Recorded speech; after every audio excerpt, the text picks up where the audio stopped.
Hello there, lovely people, it's Alex from Nintendo Life here, and today I'm going to share with you 5 ways to create great Super Mario Maker levels. Or, if you will, the 5 do's and do not do's of Super Mario level design. No waffling this time, let's get right into it. Number 5. Avoid blind hazards. These dastardly features include leaps of faith, enemies appearing before you have a chance to react, and any other hazard that you can't really avoid without knowing about it previously. These do add a level of difficulty, but trial and error is the lowest form of challenge. Try and avoid it, and although your level may end up being easier, it will probably be a lot more fun. Remember, it's much more difficult to make a fun level than a hard one. Number 4. Look at original Mario levels for inspiration. Nobody knows Mario like his original level designers, so looking back at classic Mario games is a great way to gain a better understanding of what makes a good level and what makes a rubbish one. More basic levels can be found in the original Super Mario Bros, and more diverse and inventive ones are more common in the later games. Just try and avoid Super Mario Bros 2 because the mechanics in that game are all over the shop. Don't get me wrong, it's a great game, it's just not relevant to Super Mario Maker. Number 3. Less is more. When you get your hands on all the items the game has to offer, the first thing you might want to do is to try and include as many elements as possible in a single level. Realistically, it's much better to have just a few select items repeated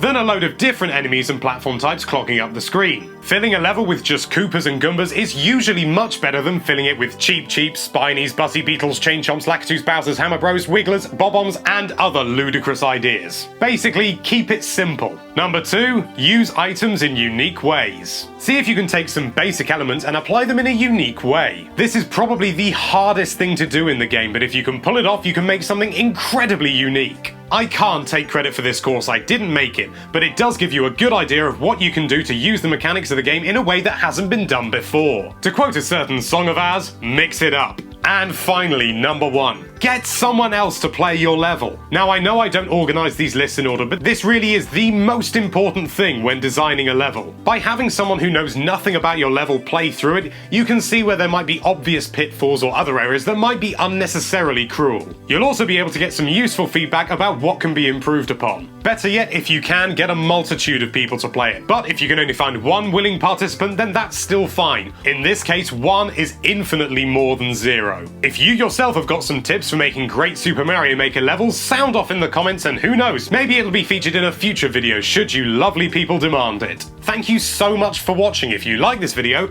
then why don't you give that subscribe button some constructive criticism, hope it doesn't take it the wrong way, and be sure to check out NintendoLife.com for all sorts of lovely Nintendo related content.